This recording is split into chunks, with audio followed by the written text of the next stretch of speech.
Okay. Hello, Shytei. How are you? Hello, Douglas. Thank you so much for having me. Well, thank you for coming on the show. I appreciate it. Just before we got on, we were talking about your name, and you had mentioned that the Corellian was from Star Wars. That was a planet that they named Corellian?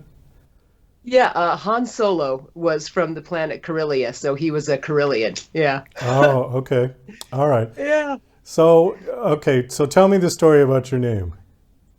Shytei is actually, I changed my name legally about half my life ago, and Shytei is actually from the novel that we will be talking about today. And Corellian came along when my husband and I at the time couldn't get approved for a house loan because there were a million Shane Andersons in the world. So he decided he'd had enough of that.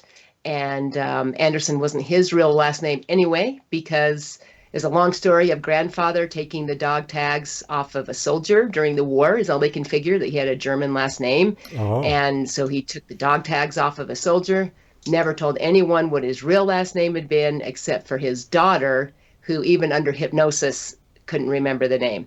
So he's like, this is a really hard name to have when it's not even my real name. So we sat up all night, and by the middle of the morning, we'd come up with Corellian from Star Wars, and then yeah, went through all the effort of changing the name and have never looked back. oh, well, that's great. No, I think it's a super name. Thanks, it's been great. Certainly good for an author, because Yeah, it's no, and it's worked out perfectly. Yeah, yeah. Shytei Corellian. They're like, is that your real name or your author name? And I said, well, let's go with both. I just had a guest on my podcast not too long ago whose first name is Stagger Lee, and his Oh, really? from the song, from the old Yeah. blues song. And I asked him, I said, Uh-huh. "Is that your real name?" And he said, "It's on my birth certificate," because Really? his father was a huge blues fan and named him after that song. So it's, you Oh know, my goodness. That's so funny. I saw that when I was looking through your show. I thought Staggerly. I'm like, that is a great name. yeah, and it's his real name. He's a sweet kid. He's really. I had a Oh, great interview with him, but oh, that's great. I Yeah, I'll feel have to like go I back and have listen to that one. I feel like I have such a boring name with Douglas Coleman because it's just kind of so ordinary, But Oh, well, it's known now, so now you're probably stuck with it. yeah, you know what? In fact, I think I am the most famous Douglas Coleman on the internet. Well, good for you. Yeah, not to say that many people know me because you can get lost in the internet, but Yeah. if you Google my name, I come up for like 15 pages. So Yeah, no, you came up quick. Yeah, when I yeah, Googled, you were poop. Yep. right there. So, yep, good for you. So, okay, so you've got a book to promote, and your book is called Wing and Nye? Nian. Nian. Nian? I'm never going to get all of this right. No, it's okay. It's hard. So, how many books have you written now? Oh man, I've completed four. I have 18 that I'm currently working on here and there as they speak and come alive. So yeah, four are completed. I signed back in October with VIZIA Publishing, Visionary Fiction, and I signed on with that company for 8 books. So we're going to do the first 4 books. Well, the only four. There's 4 books of the Leader of Legends saga, and book 1 comes out May 11th. And then there'll be 3 more in that world, and then 2 books from another world, and then 2 more books. We haven't yet decided which 2 those will be that I'll be publishing through Vizia. So, you are traditionally published, obviously, right? Yes, thankfully it took a long time. I did self-publish first, and not being a marketer, got exactly nowhere other than saying that I completed some works and got them out there. So I was very pleased to have been found by Vizia back in October. Yeah, it's been really exciting. Well, I'm glad you've done both because I like to ask this question of authors when they come on the show about which way to go, because it's pros and cons on both sides of that, yeah? Yes, yeah, it is. For me, I always wanted someone that was a real marketer, real, knew the business. Um, and as a self-published author, of course, I heard endlessly. You have to be as great of a business person and a marketer as you are a writer. And I thought, well, that's just never going to happen.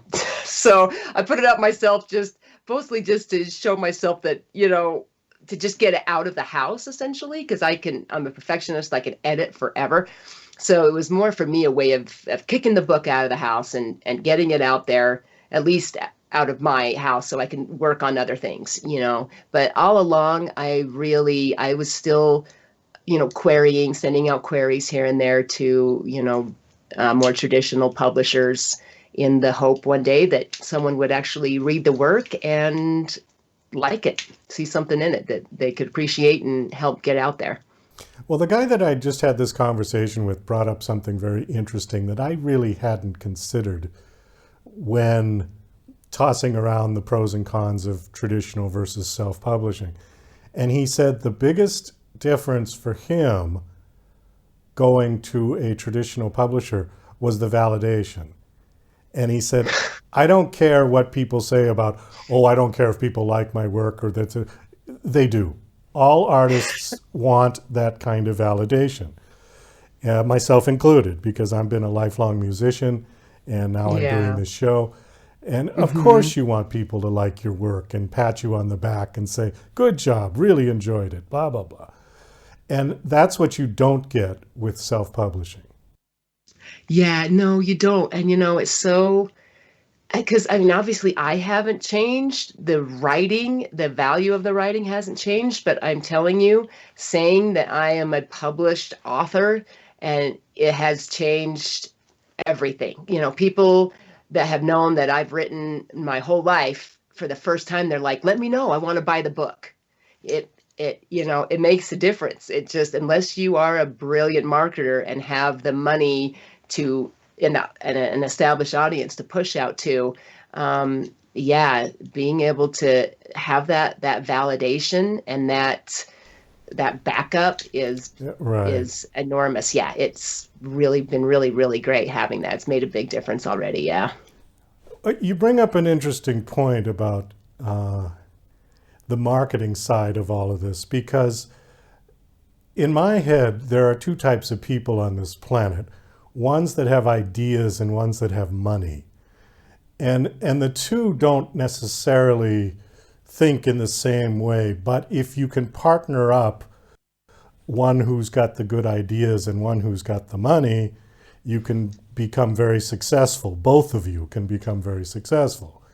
And that's been the story in America for centuries. And the one that's coming to mind right now is Steve Jobs, who was building computer boards out of his parents' garage. And little by little, he found people that got interested. And he said, everybody's going to have a computer in their house. And in 1975, people thought he was nuts. Yeah.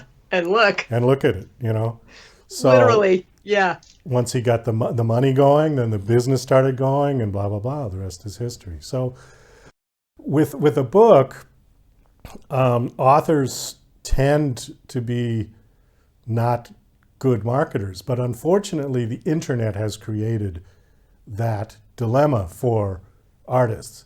It's all DIY now. You've got to do it yourself. The musicians have to write the music, have to produce it, have to market it.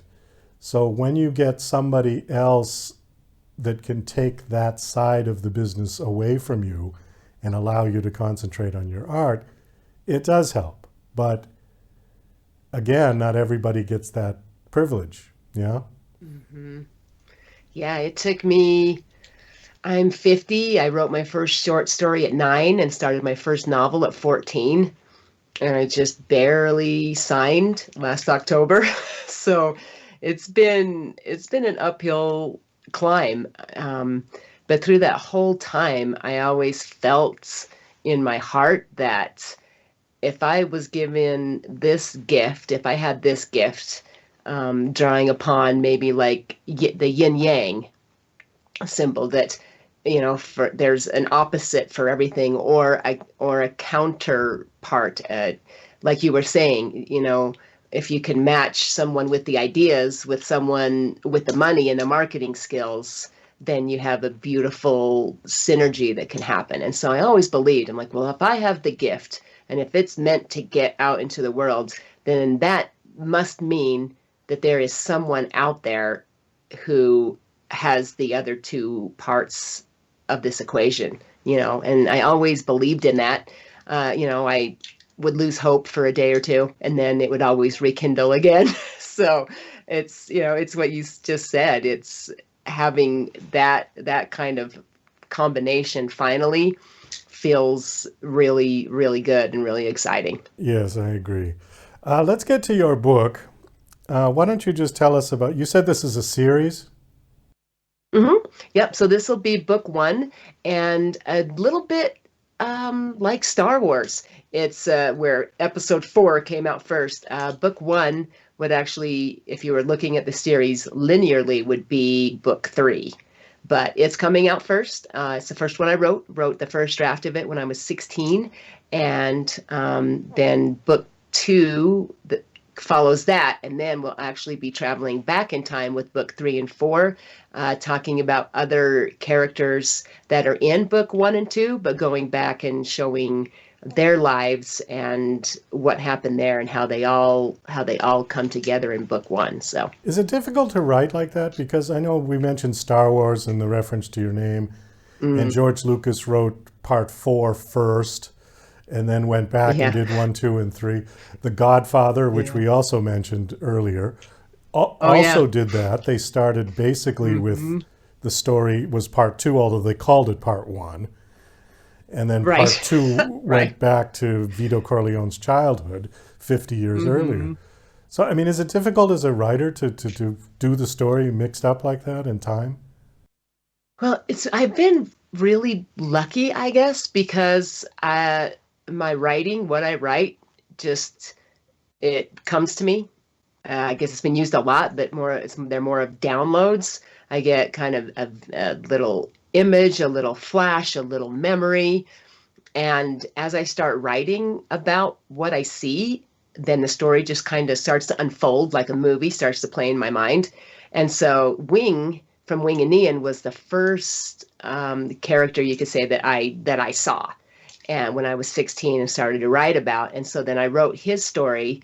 And then just as I continued to write his story and that book continued to grow, then the other people that began to populate that story, I would start to think about, well, what was their story? And then an image would come into mind, and then I'd start writing that. So it all happened actually really organically. None of it, I've never outlined a book. I've never outlined a character. They all just kind of show up and just start telling me their story, and I just try to stay as true to that story as I write about it as I can. So it all happened kind of organically. Now looking back, it's easy to say, okay, well, this is book 1 and the other 2 will actually come first. But initially I was just writing about that first initial image I got back when I was 16. Can you give us a 1-minute synopsis of the whole story? Yes, Wing and Neon live on another world in a small valley called Raiv, where nobody comes in and nobody leaves. And here's Wing and Neon. They are brothers, and their people believe that Wing is this leader of legend, this prophesied leader that will save them in a really dark time. His brother Neon is also very different from their people. He wants to leave. He wants to be a teacher and a warrior. And kind of the crux of the story is these two brothers are trying very hard to stay true to who they are against the will and the desires of their people. And in the end, through a devastating event that happens to them and to their people, they eventually end up rebuilding not only their continent, but their entire world. So it's being visionary fiction. It lends towards, rather than the apocalyptic and the dystopian, it lends toward rebuilding a new and a better world. So you could say it leans more into the light in the end than into the dark. And it's essentially about rebuilding a new world out of the ashes of the old. Okay, well, it sounds very interesting. And when did the book come out? It comes out May 11th. Oh, it's not is quite out yet. the arrival Okay. date. Yep. So it's available for pre-order now, and then it comes out May 11th. Okay. But did you have a website that you want to give out? I do. Yeah. So there's shyteicorellian.com, Will you spell that out for and people? yeah, yeah, the whole thing. Yeah. Yeah, Shytei Corellian, Corellian.com. And that is, will take you to my page on the publisher's website where you can pre-order. Okay, great. The reason I asked you to spell that out is that Shytei Corellian is probably not rolling off people's tongues on a regular basis. No, and it could be spelled wrong It could so be many ways. Yeah. 1,000 different ways to spell that. So. Yeah. Okay. Yep. Well, thank you so much for coming on the show. I appreciate it. It was nice meeting you, nice talking to you, and best of luck with your book. I hope it does well.